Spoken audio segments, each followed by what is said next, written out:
Last class में हमने personality जो टॉपिक है वो स्टार्ट किया था, जिसमें मैंने आपको बताया था कि पर्सनालिटी का मतलब क्या होता है, और मैंने कुछ व्यू पॉइंट्स भी बताए थे कि इंडियन व्यू पॉइंट क्या है और डिफरेंट अदर व्यू पॉइंट, कि उसके अनुसार हम पर्सनालिटी को किस एस्पेक्ट में रखने का प्रयास करते हैं। ठीक है, वो चीज़ें मैंने आपसे डिस्कस की थी।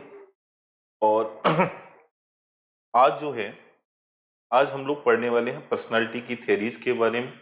ठीक है, मतलब व्यक्तित्व जो है उससे संबंधित सिद्धांत कौन कौन से हैं, और इन सिद्धांतों के बारे में मैं आपको ये बताना चाहूंगा कि वो सिद्धांत इंपॉर्टेंट हैं काफी। ठीक है, बार बार एग्जाम में पूछे भी जाते हैं, और कुछ सिद्धांत उनमें से ऐसे हैं जो हम लोग पढ़ चुके हैं। ठीक है, तो मैं उसको दोबारा रिपीट नहीं करूंगा, बट जो सिद्धांत ऐसे हैं जो नहीं पढ़े हैं हमने, ठीक है, उनको मैं बेसिकली आपको नए सिरे से पढ़ाने का प्रयास करूंगा। ठीक है, देखिए, तो एक पर्टिकुलर टर्म को ले लेता हूं, पहले मैं थ्योरीज पर बात कर लेता हूं कि ठीक है कि व्यक्तित्व के सिद्धांत जो है वो क्या है। देखिए,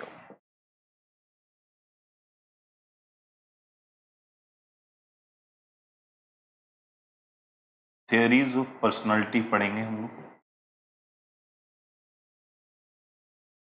पर्सनालिटीज लिख सकते हैं, पर्सनालिटीज। ठीक है, व्यक्तित्व के सिद्धांत। ठीक है, व्यक्तित्व के सिद्धांत। ठीक है, ये एल है, पर्सनालिटी, थ्योरी ऑफ पर्सनालिटी। ठीक है, व्यक्तित्व के सिद्धांत, और ये व्यक्तित्व के सिद्धांतों में क्या क्या एस्पेक्ट है वो हम समझेंगे। तो देखो, कुछ कुछ थ्योरीज को लेकर चलेंगे हम। जैसे एक पर्टिकुलर थ्योरी की अगर मैं नाम लूं, ठीक है,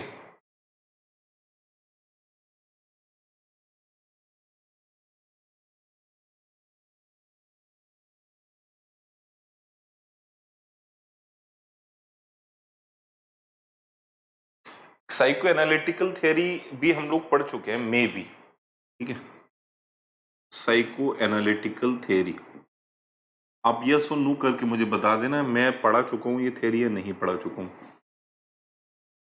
एक तो ये थ्योरी है, ठीक है, जिसको हम बोल सकते हैं कि मनोविश्लेषणात्मक सिद्धांत। मनोविश्लेषणात्मक सिद्धांत सिगमंड फ्राइड का, वो मैं आपको पढ़ा चुका हूं, एक बार दोबारा उसको रिवाइज कर लेना। ठीक है, मनोविश्लेषणात्मक सिद्धांत, एक बार कमेंट खोलो जरा इसका, चैट चैट पे जाओ जरा। ठीक है, साइको एनालिटिकल थ्योरी जो सिगमंड फ्राइड का है, और जिसमें मैंने आपको कॉन्स्टिट्यूशनल व्यू पॉइंट बता देंगे सर एक बार। कॉन्स्टिट्यूशनल व्यू पॉइंट में, कॉन्स्टिट्यूशनल व्यू पॉइंट किससे, पर्सनालिटी किससे रिलेटेड, पर्सनालिटी से रिलेटेड कॉन्स्टिट्यूशनल व्यू पॉइंट। तो मैं अभी पढ़ाऊंगा आपको कॉन्स्टिट्यूशनल व्यू पॉइंट, मैं अभी कॉन्स्टिट्यूशनल थ्योरी में ही आपको पढ़ा दूंगा, तो वो उसी में ऐड हो जाएगा, कोई दिक्कत नहीं है। ठीक है, व्यक्तित्व के प्रकार में कॉन्स्टिट्यूशनल व्यू पॉइंट मैं आपको पढ़ा दूंगा। ठीक है, उसको अब देख लेंगे, एक पर्टिकुलर एस्पेक्ट, अच्छा वो कराया नहीं मैंने, ठीक है कोई बात नहीं। अभी मैं कॉन्स्टिट्यूशनल व्यू पॉइंट और कॉन्स्टिट्यूशनल थ्योरी पढ़ाने वाला हूँ आपको, तो उसमें कॉन्स्टिट्यूशनल व्यू पॉइंट और कॉन्स्टिट्यूशनल थ्योरी दोनों आ जाएंगे उसमें। ठीक है, तो कोई प्रॉब्लम नहीं आएगी उसमें आपको समझने में, अगर आप देखोगे तो। देखो, पहला साइको एनालिटिकल थ्योरी है। ठीक है, साइको एनालिटिकल थ्योरी में मैं आपको इड, ईगो और सुपर ईगो पढ़ा चुका हूँ। ठीक है, आपको याद होगा, इड, ईगो और सुपर ईगो पढ़ा चुका हूं मैं आपको। ठीक है, इदम, अहम और परम अहम के बारे में पढ़ा चुका हूं, पहली बात। तो ये थ्योरी जो है वो हम करेंगे नहीं, बट अगर आपको आता है आपके एग्जाम में कि which theory is related to personality, तो पर्सनालिटी की थ्योरी में psycho analytical theory by Sigmund Freud भी ऐड रहेगी, आप ये याद रखेंगे। ठीक है, एक दूसरा सिद्धांत हमें पढ़ना है। पहली थ्योरी तो हो गई फिनिश, ये हम लोग पढ़ेंगे नहीं, हम लोग पढ़ चुके हैं ऑलरेडी। आप नोट्स में भी उसको इसी सीक्वेंस में डाल लेना। दूसरी थ्योरी हमें पढ़नी है कॉन्स्टिट्यूशनल थ्योरी। कॉन्स्टिट्यूशनल थ्योरी, ठीक है, इसको शारीरिक रचना सिद्धांत कहते हैं बेसिकली। ठीक है, क्या क्या शारीरिक रचनाओं के व्यक्ति होते हैं, और उनकी क्या क्या विशेषताएं होती हैं, ठीक है, इसमें हम एस्पेक्ट को पढ़ने वाले हैं। एक थ्योरी हम लोग पढ़ेंगे ट्रेट थ्योरी, ट्रेट थ्योरी, और ट्रेट थ्योरी को बोलते हैं सील गुण सिद्धांत, सील गुण सिद्धांत। तो सील गुण सिद्धांत भी हमें पढ़ना है और कॉन्स्टिट्यूशनल भी थ्योरी हमें पढ़नी है। दोनों पर्टिकुलर थ्योरी जो है वो इंपॉर्टेंट है और वो पढ़नी ही पढ़नी है, अब उसको इससे हट नहीं सकते हम बेसिकली, ठीक है। ट्रेड थ्योरी भी पढ़नी है और एक सिद्धांत और है जिसको मैं पढ़वा जी चुका हूं बेसिकली, एक है आपका नीड थ्योरी, नीड थ्योरी जिसको हम मांग सिद्धांत बोलते हैं, मांग सिद्धांत, ठीक है। और ये अब्राहम मैस्लो के द्वारा दिया गया है, ठीक है, मैस्लो के द्वारा ये सिद्धांत दिया गया है, ठीक है। जैसे मैंने आपको पढ़ाया था कि मैस्लो का पदानुक्रमिक या सोपानिक सिद्धांत, ठीक है, मैस्लोज, ठीक है, हायरार्की ऑफ नीड्स, ठीक है, जिसमें मैंने आपको बताई थी नीड्स के बारे में कि कुछ नीड्स सेफ्टी नीड है, कोई सोशल नीड है, ठीक है, कोई फिजिकल नीड है, ठीक है, जिसको हम बेसिक नीड भी बोलते हैं। गुड इवनिंग प्रियंका जी, ठीक है। कुछ नीड ऐसी हैं जो सेल्फ एक्चुअलाइजेशन से संबंधित है, आत्मसिद्धि से संबंधित हैं, तो वो भी हम लोग पढ़ चुके हैं। तो अगर आप मोटे मोटे एस्पेक्ट की तरफ जाओगे ना तो मोटा मोटा मिलाकर 2-3 ही थ्योरी हैं, ठीक है। और इसमें मैस्लो की थ्योरी हम पढ़ चुके हैं, एक थ्योरी और है इसमें, इसी में, हाँ, फर्स्ट स्लाइड यही थ्योरीज ऑफ पर्सनैलिटी। देखो इसमें दो सिद्धांत हैं नीड थ्योरी में ही, एक तो बताया है मैस्लो ने, ठीक है, और इसको हम पढ़ चुके हैं, ओके। और एक है हेनरी मुर्रे का सिद्धांत, वो भी नीड से ही रिलेटेड है, उसको भी हम थोड़ा सा जल्दी जल्दी उसको भी देख लेंगे, ठीक है, जिससे कोई प्रॉब्लम ना आए। तो देखो हम लोग किस नतीजे पे पहुंचे समझेंगे। पर्सनालिटी से रिलेटेड 4 सिद्धांत हमें पढ़ने हैं, ठीक है। Good evening Neha ji, personality से रिलेटेड कितने सिद्धांत पढ़ने हैं हमें? 4। पहला सिद्धांत है साइको एनालिटिकल थ्योरी, जिसे बोलते हैं मनोविश्लेषणात्मक सिद्धांत, और ये किसके द्वारा दिया गया था? सिगमंड फ्राइड के द्वारा दिया गया था, और ये सिद्धांत जो है वो हम पढ़ चुके हैं, ठीक है। तो इसको आप रिवाइज कर लेंगे एक बार। दूसरा सिद्धांत है कॉन्स्टिट्यूशनल थ्योरी, इसको हम पढ़ेंगे अभी, ठीक है, कि क्या होता है शारीरिक रचना सिद्धांत। ट्रेड थ्योरी भी हमें पढ़ना है।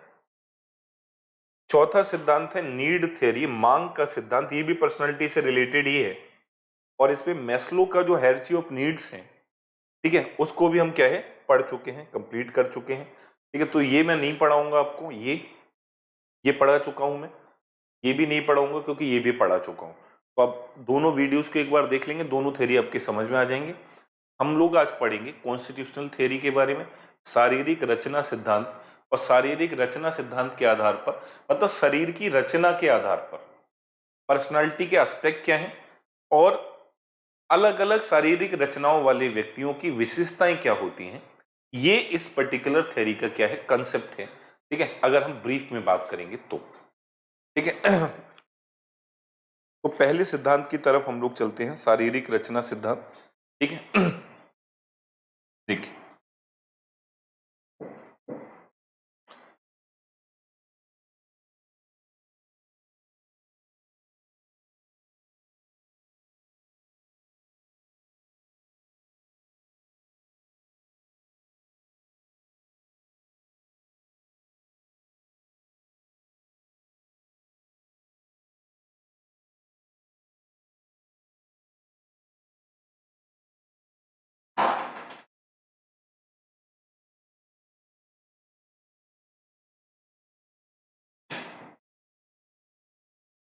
शारीरिक रचना सिद्धांत, ठीक है। इनके फादर के बारे में पूछा पूछा जा सकता है कि who originated the constitutional theory of personality, ठीक है। पर्सनालिटी का बेसिकली जो कॉन्स्टिट्यूशनल थ्योरी है वो किसके द्वारा दिया गया, तो आप याद रखेंगे WH, ठीक है, शेल्डन, WH शेल्डन जो थे वो इस थ्योरी के क्या हैं, जनक हैं, ठीक है। उनकी थ्योरी के बेसिस पे हम पढ़ेंगे, ठीक है, कि WH शेल्डन जो है उनका जो संबंध है, ठीक है, शारीरिक रचना सिद्धांत से, उसका एस्पेक्ट क्या है उसको हमें पढ़ना है, ठीक है, इसको हम देखेंगे। तो डब्ल्यू एच शेल्डन ने पर्सनालिटी के एस्पेक्ट में बायोलॉजिकल फैक्टर्स को शामिल किया, कि जैविक कारकों को शामिल किया, कि जो हमारे बायोलॉजिकल एस्पेक्ट है, जो हमारे जैविक कारक हैं और हमारे व्यक्तित्व के जो गुण हैं, वो हमारे जैविक कारकों पर क्या क्या करते हैं, निर्भर करते हैं। कि हमारे जैसे शरीर की आकृति होगी, उसी प्रकार की हमारे अंदर क्या होंगी, विशेषताएं होंगी, उसी प्रकार के हमारे अंदर गुण होंगे। तो बायोलॉजिकल एस्पेक्ट इज को रिलेटेड टू पर्सनालिटी। ठीक है, मतलब जो जैविकीय कारक है वो हमारे व्यक्तित्व से जुड़ा हुआ है।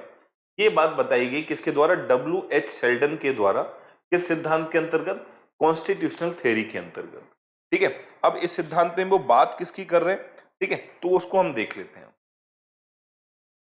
अब अगर हम देखें तो डब्ल्यू एच शेल्डन ने कॉन्स्टिट्यूशनल थ्योरी के अंतर्गत जो हमारी फिजिक है, जो हमारी शारीरिक संरचना है, उसके हिसाब से 3 प्रकार की पर्सनालिटी बताई है। ठीक है, क्योंकि there are 3 types of personality on the basis of physique. हमारा जो शारीरिक रचना है, हमारी जो फिजिक है, ठीक है, हमारे शरीर जैसा दिखता है।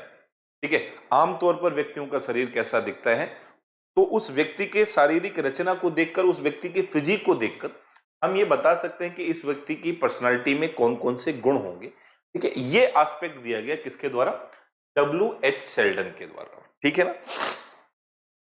इसके टर्म की तरफ मैं आपको ले चलता हूं डायरेक्ट। ठीक है, विदाउट एनी पर्टिकुलर एस्पेक्ट। ठीक है, हम लोग चलेंगे। इन्होंने पर्सनालिटी के 3 टाइप बताए हैं, 3T। There are 3 types of personality. ठीक है, पर्सनालिटी के कितने प्रकार हैं, 3। और ये पर्सनालिटी के प्रकार जो इनके द्वारा दिए गए, ठीक है, वो किस पर आधारित हैं, ठीक है, उसको हम समझ लेंगे। उसका आधार क्या है आप समझेंगे। तो आधार इन्होंने बताया पर्सनालिटी के तीनों टाइपों का, वो क्या है, शारीरिक गठन है हमारा, शारीरिक गठन।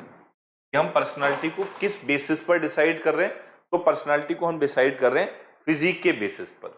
ठीक है,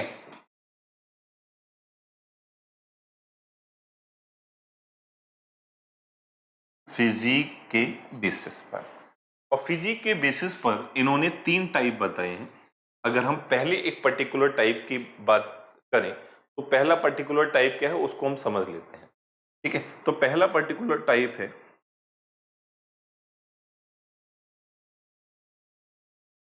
इक्टोमॉर्फिक। और इक्टोमॉर्फिक को हम बेसिकली बोल देते हैं लंबाकृति। लंबाकृति, ये एक पर्टिकुलर एस्पेक्ट हो गया इसका। ठीक है, किसका, ये जो 3 टाइप्स हैं शारीरिक गठन के आधार पर डब्ल्यू एच शेल्डन के अकॉर्डिंग। ठीक है, दूसरा जो है वो है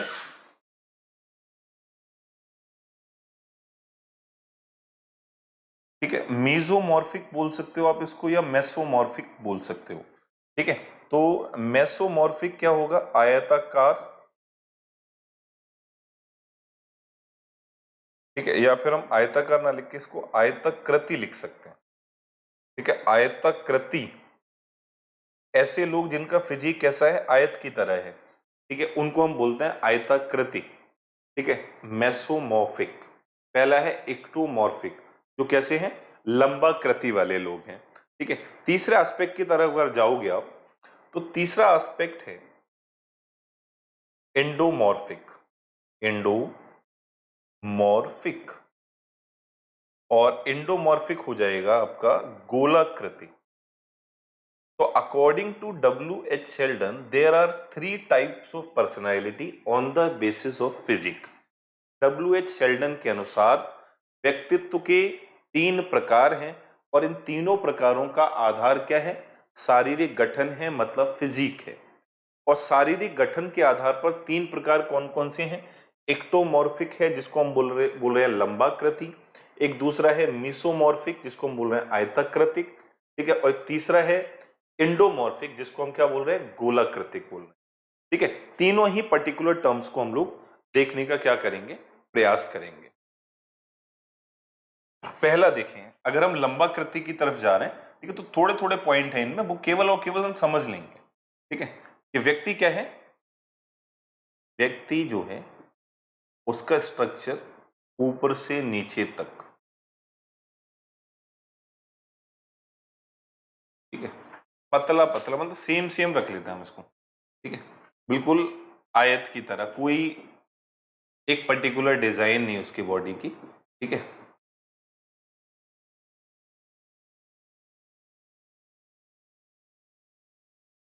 ऐसा ऐसा कोई व्यक्ति ऊपर से नीचे तक सेम स्टेज में बिल्कुल आयताकृति, ठीक है, लंबा लंबा हम बोल सकते हैं, ठीक है, कि कोई कहीं से भी फैट वगैरह नहीं है, ठीक है, बिल्कुल जैसा है ऊपर से वैसा ही नीचे तक है, बिल्कुल सेम फिजिक वाला, ठीक है। और अब इस टाइप के व्यक्ति जो बिल्कुल लंबे शरीर वाले होते हैं, बिल्कुल फ्लैट बॉडी फिजिक होता है उनका, उनके अंतर्गत क्या होगा कि मसल वगैरह जो होंगे वो उनकी थिन होंगी, एक पहली बात ये हो गई, ठीक है। दूसरी बात क्या है कि उन पर जो फैट जिसको हम प्री डिपोजिशन बोलते हैं, फैट प्री डिपोजिशन नहीं होगा, और मसल बिल्डिंग जो होगी उनकी, उनको मसल बिल्ड करना, वो चाहे कितनी भी जिम वगैरह चले जाएं, उनको मसल बिल्ड करने में क्या आती है, प्रॉब्लम आती है, क्योंकि फैट का प्री डिपोजिशन जो है वो इनकी बॉडी पर नहीं हो पाता, जो लंबा कृतिक लोग होते हैं। अब इनकी पर्सनालिटी में क्या गुण होते हैं वो मैं अलग से आपको बताऊंगा, अभी के लिए आप बेसिक टर्म समझो, ठीक है। अगर मैं इसको कैटेगराइज कर रहा हूं, ठीक है, तो ये क्या होगा, हम यहां पर इसको ऐसे लिख सकते हैं, long and thin muscles,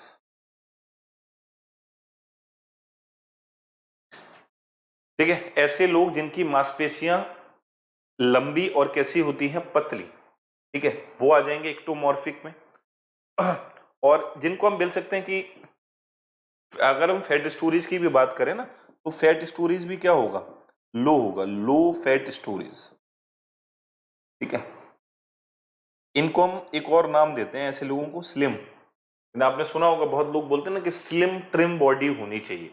slim trim body मतलब बहुत एकदम एक जैसे ऊपर से नीचे तक, और कैसे कैसे, पतले, मोटे नहीं। तो यहाँ पर तीनों चीजें कि लॉन्ग और थिन मसल्स होंगी, लो फैट स्टोरेज होगा, और इनको हम जनरली क्या रेफर करते हैं, स्लिम पर्सनालिटी वाले लोग इनको हम रेफर करते हैं, ठीक है। और इनके अंतर्गत क्या होगा, अगर हम एक पर्टिकुलर टर्म की तरफ जाएं, ठीक है, तो अगर हम फैट स्टोरेज की बात करें तो लो फैट स्टोरेज मैंने बता ही दिया।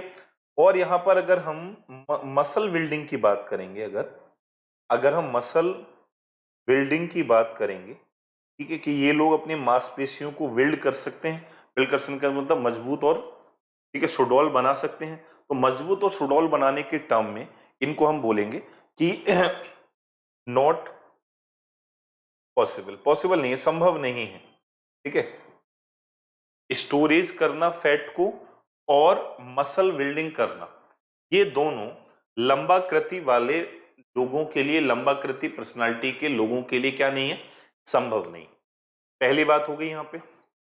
अब अगर हम दूसरे एस्पेक्ट की तरफ चलें, और दूसरा एस्पेक्ट किससे संबंधित है, दूसरा एस्पेक्ट संबंधित है आयताकृतिक से संबंधित। तो आयताकृतिक के अंतर्गत हम किसको रखेंगे, तो देखो आप, ठीक है, यहां पर हम बोल सकते हैं कैरेक्टराइज्ड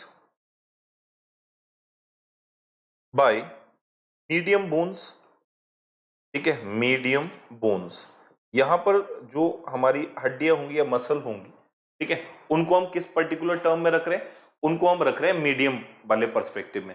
यहां तो लंबी हैं और पतली हैं, यहां पर चीजें कैसी हो जाएंगी, थोड़ा सा फैट स्टोरेज भी होगा, और मसल जो है वो पूरी तरह से लॉन्ग और थिन नहीं होंगी, बल्कि थोड़ा सा उनमें क्या होगा, सुडौलता होगी, ठीक है। उस वाले एस्पेक्ट को हम यहाँ पर रख सकते हैं, ठीक है। अब उसी के साथ अगर आप बढ़ोगे इसी के अंतर्गत, ठीक है, तो हम ये बोल सकते हैं कि फैट लेवल लो होता है, इसमें कोई प्रॉब्लम नहीं है, low fat level, okay.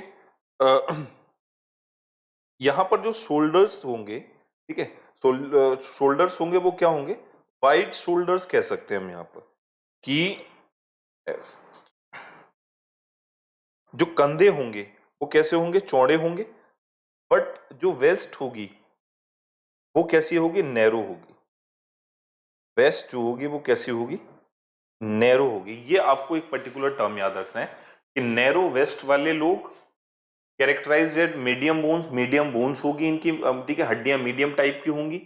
Low fat level, fat का लेवल क्या होगा, कम होगा इसमें। बट वाइड शोल्डर्स, ठीक है, शोल्डर्स जो होंगे वो वाइड होंगे, ठीक है, चौड़े होंगे कंधे। बट नैरो जो होगा, जो वेस्ट होगा वो क्या होगा, नैरो होगा, ठीक है। इस पर्टिकुलर एस्पेक्ट को अगर आप देखोगे तो आप वैसे बोल सकते हो कि यहाँ पर, ठीक है, यहाँ पर जो चीजें हैं वो कैसी हैं, थोड़ी सी, ठीक है, मजबूत है यहाँ पे। और मजबूत होने के बाद नीचे आते आते अगर हम इस वाले पार्ट को देखें तो ये वाला पार्ट क्या हो जाएगा, आपको ऊपर वाला पार्ट तो मिलेगा चौड़ा यहां तक, मान लो ये, ठीक है। यहां से फिर जो वेस्ट वगैरह है वो क्या होती जाएगी, नैरो होती जाएगी, ठीक है, नैरो होती जाएगी। बट यहाँ पे ये लोग कैसे होंगे, ठीक है, उनके जो शोल्डर्स होंगे वो काफी वाइड होंगे। बट वेस्ट जो होगी वो क्या होगी, नैरो। हमें इस पर्टिकुलर बात से लेना देना है। अगर हम गोलाकृति की तरफ बढ़े तो गोलाकृति में क्या है, इस वाले टर्म में आपको कुछ नहीं याद करना है, आपको एक चीज याद करनी है कि फैट लेवल, जो फैट का लेवल है वो क्या हो जाएगा, यहाँ पे इंक्रीजिंग होगा, ठीक है, या इंक्रीज्ड फैट लेवल बोल सकते हैं, ठीक है। बसा को स्टोर करने का जो लेवल है वो ज्यादा होगा, ठीक है। और इन लोगों की जो वेस्ट होगी वो भी कैसी होगी, वाइड होगी, वाइड वेस्ट। और वाइड वेस्ट के साथ साथ इनकी जो बोन होगी, ठीक है, वो कैसी होगी, बड़ी, लार्ज बोन स्ट्रक्चर वाले लोग होंगे, लार्ज बोन स्ट्रक्चर वाले लोग होंगे, ठीक है। और इसको अगर हम लेके चले ना, ठीक है, तो लार्ज बोन स्ट्रक्चर वाले लोग जो हैं, ठीक है, उसको हम बेसिकली क्या बोलते हैं, यूजुअली रेफर्ड एज फैटी बोलते हैं ऐसे लोगों, ठीक है, फैटी लोग बोलते हैं। और इसमें क्या है कि जो एंडोमॉर्फिक लोग हैं, जो गोलाकृति वाले लोग हैं, वो फैट को प्री डिस्पोजिशन जो है उनका वो पॉसिबल है, इन दोनों का पॉसिबल नहीं है, ठीक है। फैट को बनाए रखना, ठीक है, क्या आप फैट स्टोर आपने कर ली एक पर्टिकुलर टाइम में, उसको बनाए रखना पॉसिबल है किसके लिए, तो इंडोमॉर्फिक लोगों के लिए पॉसिबल है, ठीक है। एक्टोमॉर्फिक और मेसोमॉर्फिक इन दोनों लोगों के लिए पॉसिबल नहीं है, ठीक है। ये तो हो गया टर्म एक। अब हम पर्सनालिटी के गुणों की यहां पर बात करें, ये तो हो गया शारीरिक संरचना, ठीक है। शारीरिक संरचना के आधार पर भी एक पर्टिकुलर टर्म बता दिया मैंने कि ये शारीरिक संरचना है, ठीक है, और इनके एस्पेक्ट क्या हैं।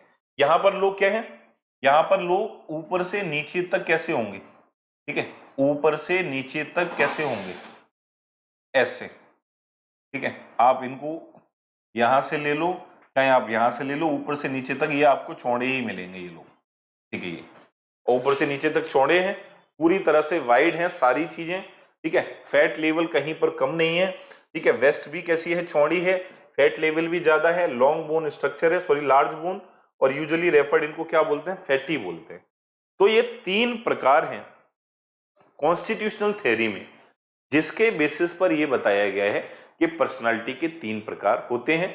अब इनके गुणों पर हम जो है वो बेसिकली एक नजर डालेंगे कि किस रूप में एंडोमॉर्फिक लोग, ठीक है, एक पर्टिकुलर टर्म की ओर जा रहे हैं, ठीक है। अब यहां पर हम सबसे पहले जो देखेंगे वो एक्टोमॉर्फी देखेंगे, ठीक है, क्योंकि पहला टर्म वही है एक्टोमॉर्फिक, ठीक है। एक्टोमॉर्फिक जो लोग हैं, ठीक है, जिनको हम बोल रहे हैं लंबाकृति, और इनके बारे में मैंने आपको बताया भी कि इनका बोन जो होगा वो लॉन्ग होगा और थिन होगा, लंबा होगा और क्या होगा, पतला होगा, ठीक है। इसके साथ साथ ये लोग जो हैं उनको स्टोरेज, ठीक है, फैट स्टोरेज में इनको प्रॉब्लम आएगी, या फिर हम ये बोलें कि फैट स्टोरेज हो ही नहीं पाएगा, या फिर अगर मैं ये बोलूं कि मसल बिल्डिंग में इनको प्रॉब्लम आएगी, तो ये भी बात ठीक है कि मसल बिल्डिंग इनका ना के बराबर होता है, ये कितना भी प्रयास करें मसल बिल्ड नहीं हो पाता इनका, ठीक है। क्यों, क्योंकि इनका बॉडी स्ट्रक्चर इसी प्रकार का है। अगर हम टर्म्स की तरफ देखें कि लंबाकृति वाले जो लोग होते हैं वो बेसिकली, इनके अगर हम गुणों की बात करें, इनके व्यक्तित्व के गुणों की बात करें, तो ये लोग एकांत प्रिय होते हैं, पहली बात, ठीक है। लोनलीनेस में बिलीव करते हैं, ये एकांत प्रिय लोग होते हैं, ठीक है। और गुमसुम रहने वाले लोग होंगे ये, ठीक है। बहुत ज्यादा खुश आपको नहीं दिखेंगे, ठीक है, गुमसुम रहने वाले लोग होंगे। उसी हिसाब से जो लंबाकृति वाले लोग होते हैं वो अल्प निद्रा वाले होते हैं। कैसे होते हैं? अल्प निद्रा वाले होते हैं, ठीक है। और अल्प निद्रा वाले भी होते हैं और इसके साथ साथ जल्दी थक जाने वाले भी होते हैं, जल्दी थक जाने वाले, ठीक है।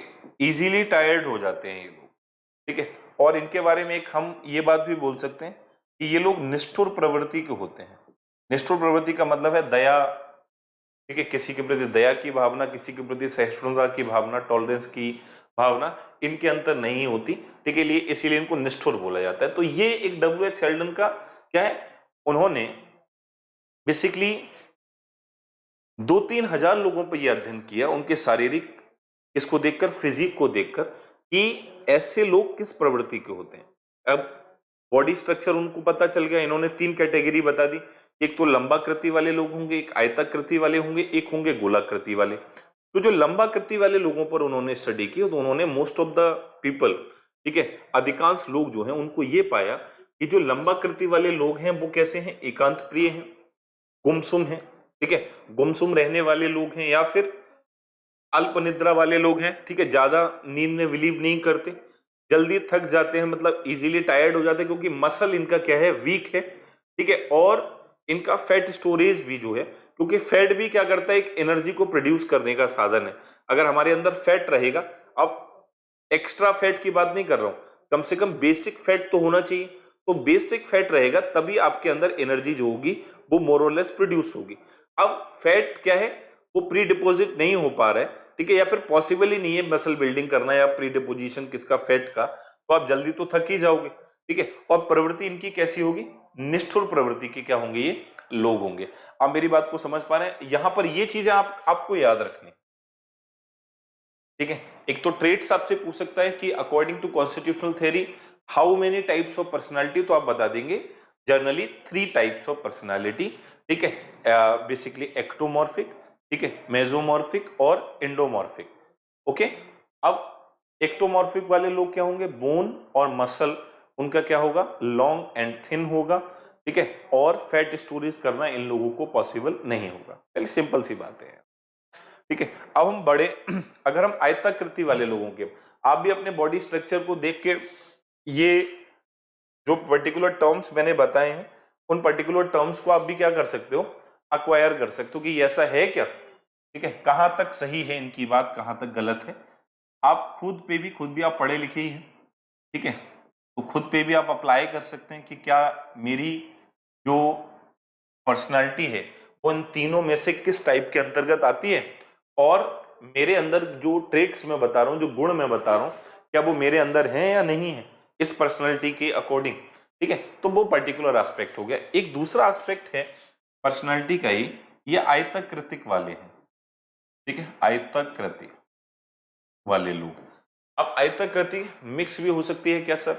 मिक्स नहीं होगी, ठीक है। जर्नली तो क्या होता है, जर्नली ये 3 ही टाइप होते हैं, ठीक है। चीजें ऊपर नीचे ये है कि मान लो मीडियम वाले लोग हैं, ठीक है, वो मसल बिल्डिंग वगैरह करके फैट वाले में आ जाएंगे, बट जो बॉडी का स्ट्रक्चर होता है वो सेम रहेगा। आप फैट ऐड कर सकते हो, बट आप बोन जो है आपकी, जो आपको हेरिडिटी से मिली है या इनिशियल स्टेज पर जो आपकी बोन का स्ट्रक्चर है वो वही रहेगा, ठीक है, बोन का स्ट्रक्चर वही रहेगा, ठीक है। और जब बोन का स्ट्रक्चर वही रहेगा तो मसल बिल्डिंग भी क्या होगी, आपकी एक स्पेसिफिक तरीके की ही होगी, ठीक है। इसीलिए हम ट्रेड्स को जो है वो मिक्स नहीं करते इस पर्टिकुलर टाइप में, ठीक है। अब हम चलते हैं आयताकृतिक वाले लोग। अगर हम आयताकृतिक वाले लोग की तरफ जाएंगे तो आयताकृतिक वाले लोग जो होते हैं इनकी विशेषता ये है कि एक एस्पेक्ट की ओर हम लोग चले तो ये लोग प्रभुत्ववादी होते हैं, प्रभुत्ववादी, ठीक है। प्रभुत्ववादी का मतलब है दूसरों पर प्रभुत्व स्थापित करने वाले, ठीक है, या फिर हम अगर ये बोलें कि डोमिनेटिंग होते हैं, डोमिनेटिंग होते हैं नेचर, पहली बात हो गई। और डोमिनेटिंग के साथ साथ इनको रोमांच प्रिय भी बोला जाता है, ठीक है, और रोमांच प्रिय, ठीक है, एडवेंचर लवर्स आप इनको बोल सकते हैं।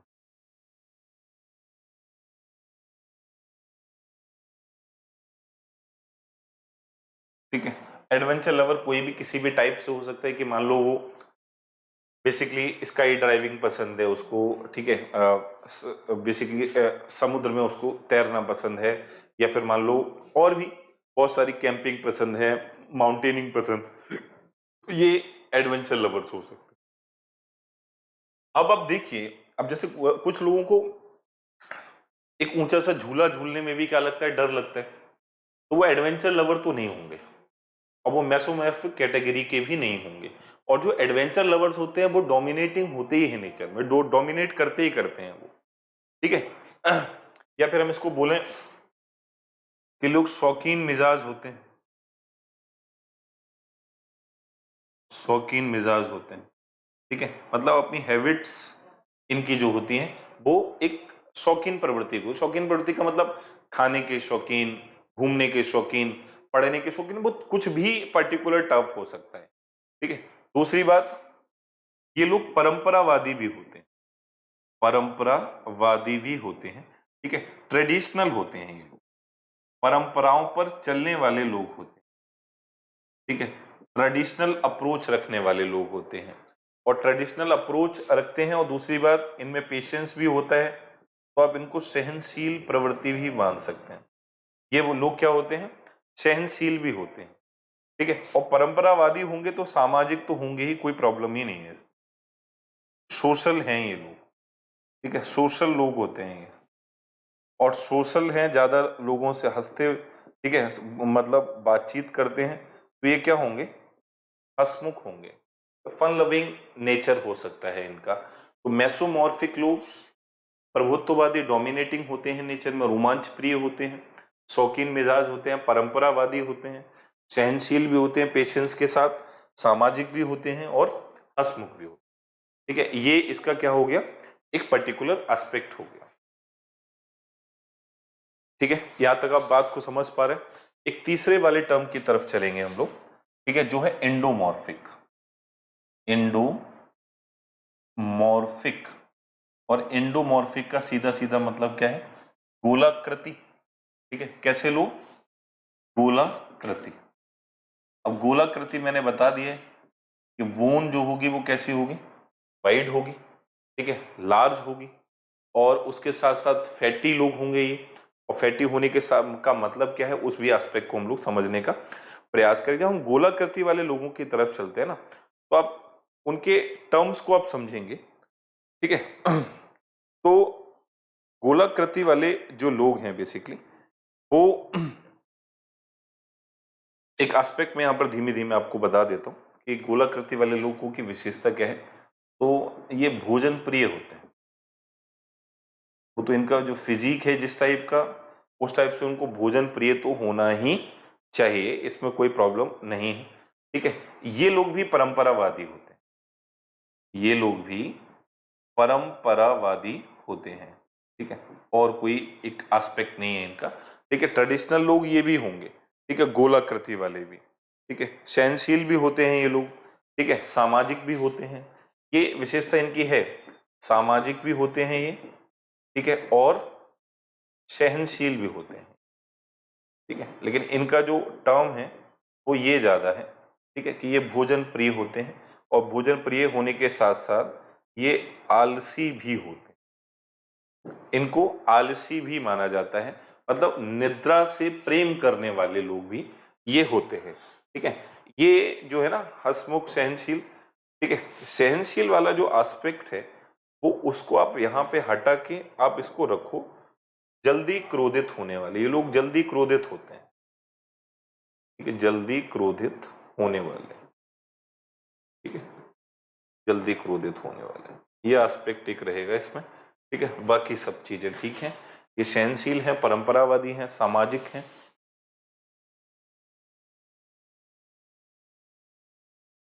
ठीक है, सहनशील भी हैं, आलसी भी हैं, परंपरावादी, ठीक है। इन चीजों को आपको याद रखना है।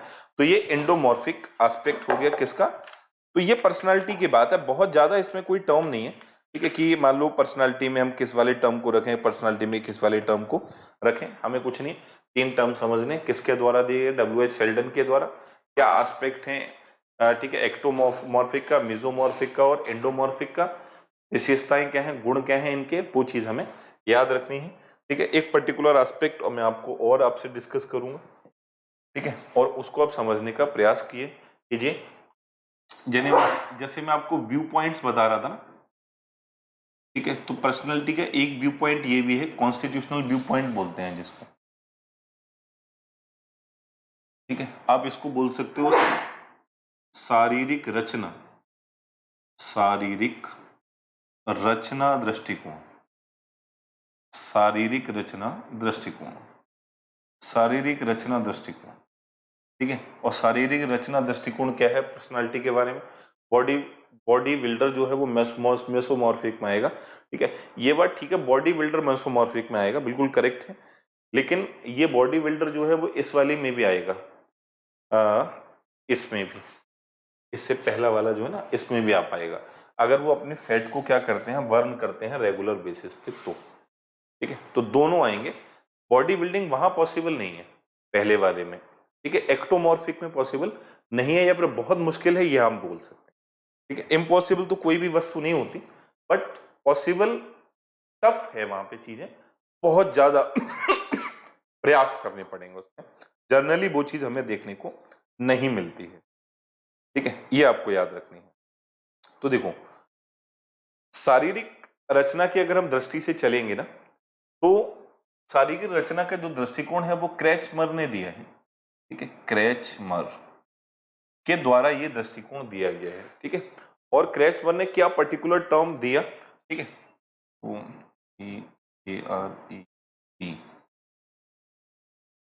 CRECHMER, क्रैचमर के द्वारा दिया गया है ये दृष्टिकोण, और इन्होंने भी 3 टाइप बताए हैं, किसके, पर्सनालिटी के। अब वो पर्सनालिटी के 3 टाइप के हैं, उन तीनों टाइप को हम पढ़ लेते हैं। इन्होंने एक पर्सनालिटी का टाइप बताया है लंबकाय, ठीक है, और ये है एस्थेनिक। ठीक है, लंबकाय हो गया, एस्थेनिक एक पर्टिकुलर टर्म मान लो। ठीक है, एक दूसरा है सुडोलकाय, जिसको आप बोल सकते हो एथलेटिक। ठीक है, ये सुडोलकाय वाला टर्म हो गया, और एक तीसरा हो गया गोलकाय, टर्म वही है, उसी टाइप के हैं।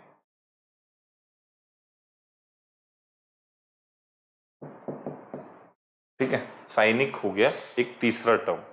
ठीक है, PYC है ये, PYC और NIC। ठीक है, साइनिक। ठीक है, तो ये जो टर्म है, उन तीनों टर्म्स को दिया गया है किसके द्वारा, क्रैचमर के द्वारा। और इन्होंने क्या एस्पेक्ट बताया, आप ऐसे जनरली ही समझो। जैसे अगर मैं लंबकाय व्यक्ति की बात करूं, तो ऐसे व्यक्ति जो होते हैं लंबकाय जो प्रवृत्ति के होते हैं, वो लंबे दुबले पतले होते हैं। ये इनका ये एस्पेक्ट था, ये दुबले पतले होते हैं। ठीक है, देखो दोनों टर्म से पूछा जा सकता है कि कॉन्स्टिट्यूशनल थ्योरी डब्ल्यू.एच. शेल्डन की है, क्रैचमर का भी एक थ्योरी है, यही व्यू पॉइंट जिसको मैं बोल रहा हूँ क्रैचमर का। ठीक है, इन्होंने भी 3 ही टाइप बताए, बस इनके नेम चेंज कर दिए हैं। ठीक है, कुछ उसमें आयताकृतिक था, गोलाकृतिक था, इसमें आयताकृतिक की जगह सुडोलाकृतिक। ठीक है, सुडोलकाय कर दिया, इनके टर्म्स ठीक है। अब एस्थेनिक की बात करें तो ऐसे व्यक्ति लंबे पतले होते हैं, और जब ये लंबे दुबले पतले हैं तो देखो, जिस व्यक्ति में इंफीरियरिटी की भावना होती है ना, इंफीरियरिटी की भावना होने के कारण वो व्यक्ति ज्यादा सामाजिक नहीं होता। तो ज्यादा सामाजिक नहीं होता, तो यहां पर इनके बारे में एक पर्टिकुलर एस्पेक्ट ये कहा जाता है, या फिर कहा जा सकता है, दोनों ही टर्म आप बेसिकली रख लोगे इसमें, कि ऐसे व्यक्ति दूसरों से घनिष्ठ संबंध बनाने से बचते हैं, ठीक है, दूसरों से घनिष्ठ संबंध बनाने से ये लोग क्या है, बचने का प्रयास करेंगे। ठीक है, क्यों? क्योंकि इनमें इंफीरियरिटी की भावना है, ठीक है, हीनता की भावना है, इसलिए लोगों से क्या नहीं है, ये लोग मिलनसार प्रवृत्ति के नहीं है। ठीक है, इस एस्पेक्ट को आप समझने की बात करेंगे। और क्रोध भी अगर इनको आएगा ना, तो ये क्रोध को भी अभिव्यक्त नहीं कर पाएंगे, अपने में ही क्या रहेंगे, गुमसुम रहेंगे। क्रोध भी आएगा इनको, क्रोध को सीधे अभिव्यक्त नहीं कर पाते, क्योंकि तो क्रोध को सीधे वही अभिव्यक्त कर पाएगा जो व्यक्तियों से मिले तो पहले, तभी तो आप व्यक्त कर पाएगा। ठीक है, पाते लिख लो आप, पाते। ये हो गया लंबकाय, किसके अनुसार? क्रेचमर के अनुसार। कैसे व्यक्ति लंबे दुबले पतले होते हैं, ऐसे व्यक्ति दूसरों से घनिष्ठ संबंध बनाने से बचते हैं और क्रोध को सीधे सीधे एक्सप्रेस नहीं कर पाते, क्रोध को सीधे सीधे अभिव्यक्त नहीं कर पाते। ये इनका पर्टिकुलर एस्पेक्ट है। अगर हम सुडौल की बात करेंगे तो सुडौल व्यक्ति कैसे होंगे? ठीक है, ये स्वस्थ होंगे पूरी तरह, ठीक है, हष्ट पुष्ट होंगे,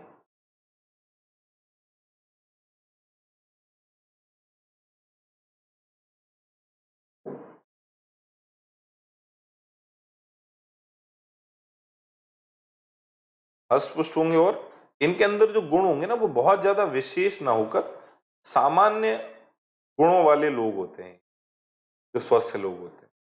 कोई पर्सनालिटी में कोई खराबी नहीं, ठीक है, और कोई एक्सेसिव टर्म भी नहीं, सामान्य गुणों वाले लोग इनको बोला जाता है। क्रेचमर ने ये बोला है।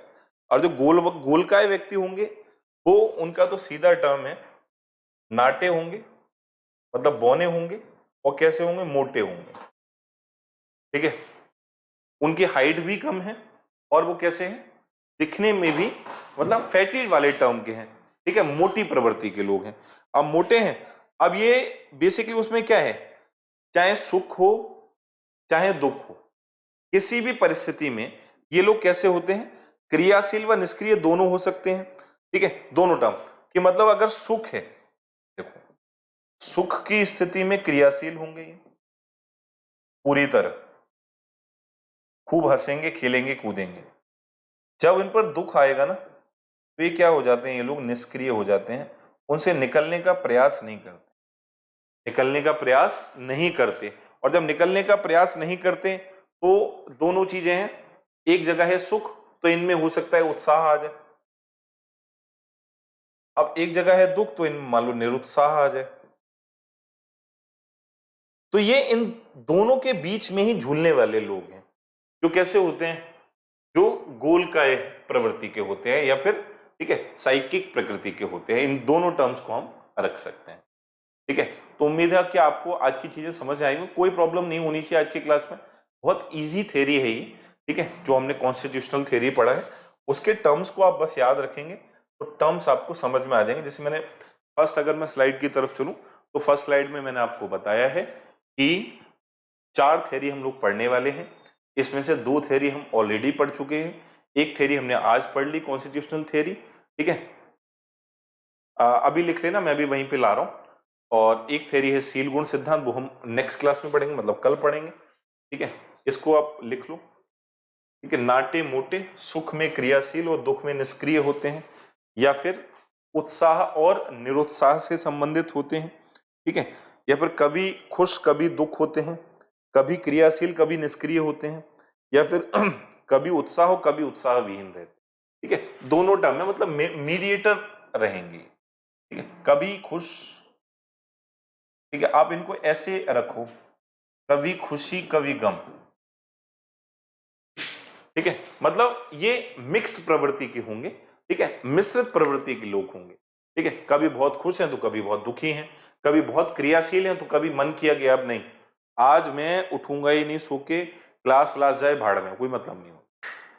ठीक है, कभी आपको देखेंगे कि अरे क्लास से 10 मिनट पहले ही आ गए भागते हुए, कोई दिक्कत नहीं, ये भी दिखेंगे। तो ये ऐसे गुण इन लोगों में पाए जाते हैं। ठीक है ना, तो उसको आप उतार लीजिएगा। और आज की क्लास में यहीं पर फिनिश करूंगा। 5 मिनट में हम लोग मिलेंगे। बेसिकली जो एक लाइव सेशन है हमारा पेडागोजी टेस्ट का, उसमें। और दूसरी बात आपको ये याद रखनी है, आज से एक नई अनाउंसमेंट आपको मैं करने जा रहा हूँ। आप लोग जो तैयारी कर रहे हैं टीजीटी का, चाहे पीजीटी का, चाहे पीआरटी का, चाहे स्पेशल एजुकेशन का, उसमें आज से मैं करंट अफेयर का सेशन लूंगा और 1 साल की करंट अफेयर पूरी आपको कराऊंगा जो आपके एग्जाम में आएगी, ठीक है। और उस करंट अफेयर की क्लास को अगर आप लेंगे तो उस करंट अफेयर से बाहर कुछ भी चीज आपके लिए नहीं रहेगी। तो आज का जो टॉपिक है वो बेसिकली स्पोर्ट्स करंट अफेयर है 1 साल का, 2020 से लेके 21 तक अभी तक। टेस्ट करंट अफेयर का क्लास होगा एक्चुअली, टेस्ट तो बाद में लूंगा मैं। और करंट अफेयर का जो सेशन होगा वो क्लास है, वो एक टाइप से, ठीक है। उसमें मैं टॉपिक्स कराऊंगा कि 2020 से 2021 तक, मतलब 1 साल का करंट अफेयर लेके चल रहा हूं मैं। जुलाई 2020 से लेके जून 2021 तक का करंट अफेयर आपको कराया जाएगा, क्योंकि यही आएगा आपके एग्जाम में, ठीक है। और यूट्यूब पर है वो, ठीक है, लाइव क्लास चलेगी। आप सभी लोग उसमें जुड़िए और अपने करंट अफेयर्स को कॉन्क्रीट करिए। Okay, thank you for today.